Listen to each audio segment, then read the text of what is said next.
Chers compatriotes, quand on s'évertue à expliquer aux gens le bien fondé d'une cause et qu'ils refusent de comprendre, eh bien, tôt ou tard, la dure réalité va s'imposer à eux. Lorsque nous avons mené la campagne contre le passage en force du troisième mandat, nos adversaires ont certainement imaginé que nos actions revêtaient un caractère intéressé ou que c'était tout simplement par hostilité au président Alpha Condé. Alors qu'il n'en était rien. Même si certains opposants se disent prêts aujourd'hui à dialoguer pour entrer au gouvernement. Mais nous avions expliqué que notre opposition à ce projet tient au fait que le principe de l'alternance démocratique allait être sérieusement remis en cause. Or, cette alternance est l'une des sèves nourricières de la démocratie au sein de laquelle le peuple puise son énergie pour relever les défis et se transformer qualitativement. Et même après l'élection présidentielle du 18 octobre 2020, un faible espoir subsistait en nous qu'au moins l'occasion serait donnée pour nettoyer les écuries d'Augias et amorcer un nouveau départ. Surtout que le chef de l'État s'était engagé dans son discours d'investiture à gouverner autrement. Mais aujourd'hui, force est de constater que même ce scénario à minima est en train de s'éloigner de nous. Sans tambour battant et sans la moindre explication donnée au peuple, le Premier ministre a été reconduit à son poste. Il n'y a aucune surprise et aucun changement notable dans la composition du nouveau gouvernement.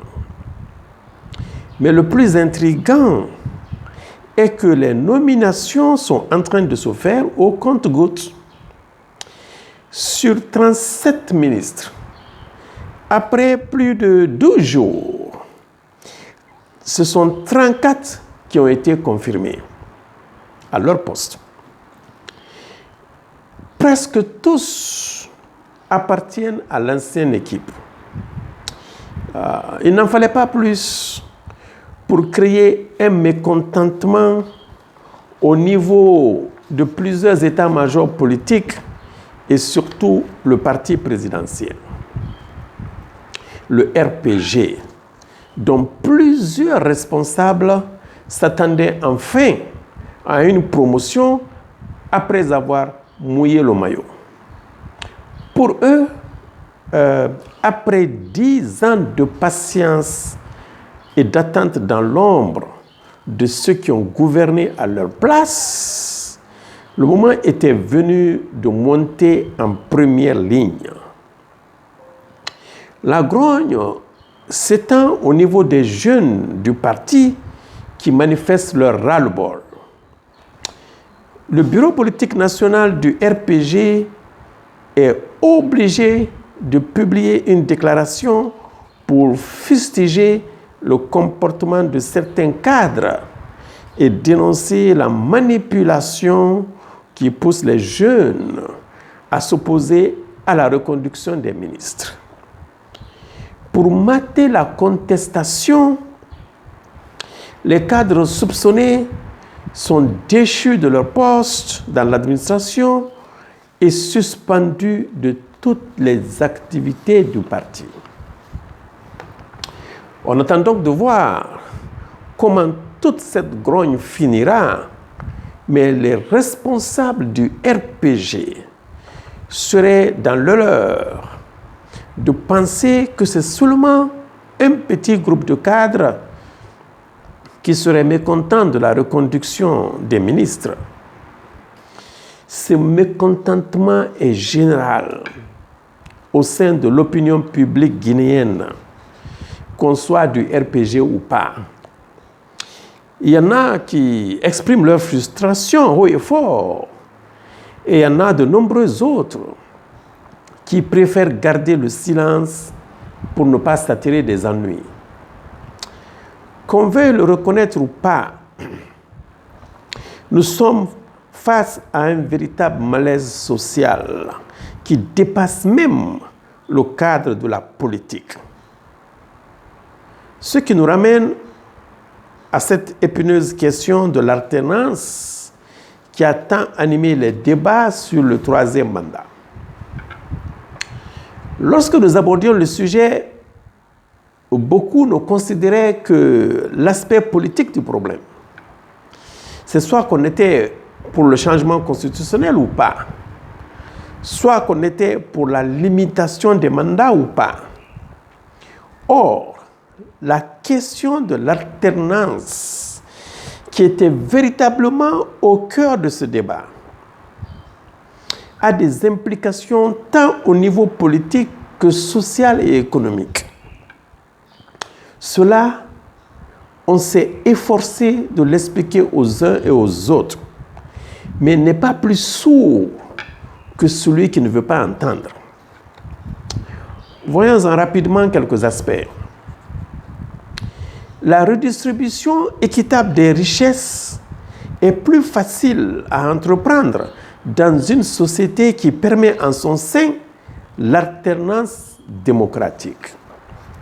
Or, cette alternance permet à d'autres groupes et à d'autres classes de la société de participer à la gestion des affaires de l'État et à la construction du pays. Cela leur ouvre à eux et à leurs proches des opportunités auxquelles ils n'auraient pas eu accès autrement. Le manque d'alternance est un frein à la mobilité et à l'ascension sociale. Tout simplement parce qu'on se retrouve dans une situation où un groupe d'individus, un clan, accapare et confisque tous les attributs du pouvoir et contrôle l'accès aux biens publics. Ainsi, seuls les individus opérant dans ces réseaux ont accès aux opportunités et le reste de la population est maintenu dans une grande paupérisation. Le fossé se creuse davantage entre les riches membres des réseaux occultes et les classes salariées, parmi lesquelles nombreux finiront par se retrouver au chômage. La classe moyenne disparaît peu à peu, donnant lieu à une stratification de la société entre les ménages les plus pauvres et les plus aisés. Ce qui fait que pour combattre l'extrême pauvreté, il faut commencer d'abord par introduire la notion d'alternance au sein de la société. Le manque d'alternance bloque le renouvellement générationnel, en ce sens que ce sont les mêmes personnes qui perpétuent leur présence au niveau de toutes les sphères de l'État et de l'administration. Ce faisant, ils empêchent les jeunes d'émerger et d'imprimer leur marque. Parmi les ministres reconduits récemment, certains sont aux affaires depuis l'époque de la Deuxième République, sous le général Lansana Conté. Ils totalisent parfois un record de plus de 20 ans de carrière comme ministre ou haut fonctionnaire de l'État. Faut-il donc s'étonner que la grogne gagne même les milieux partisans et surtout la jeunesse. Le manque d'alternance empêche l'éclosion de nouvelles idées et maintient le pays dans un immobilisme intellectuel. Or, une société a constamment besoin de se réinventer, de s'adapter et de libérer son énergie créatrice. Finalement, il faut dire que sans alternance, on assiste souvent à une crise de confiance entre gouvernants et gouvernés. Petit à petit, se développe un climat de méfiance vis-à-vis des institutions qui ne peuvent plus jouer effectivement leur rôle. Les citoyens étant convaincus que les dirigeants ne sont là que pour servir leurs intérêts personnels et égoïstes.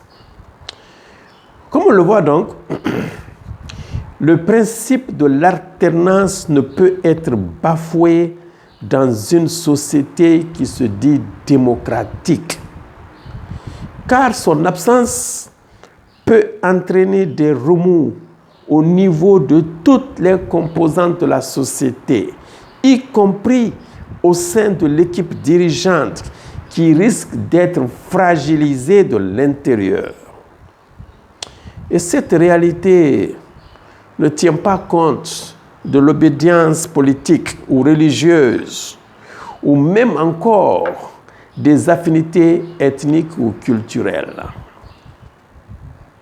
C'est juste une denrée essentielle dans la marche vers le progrès des sociétés démocratiques. Il nous revient alors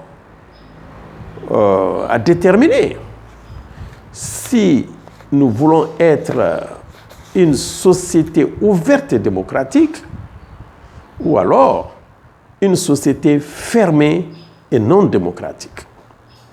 Seul l'avenir nous édifiera. Vive la refondation, vive l'alternance démocratique, vive la République, vive la Guinée. Je vous remercie.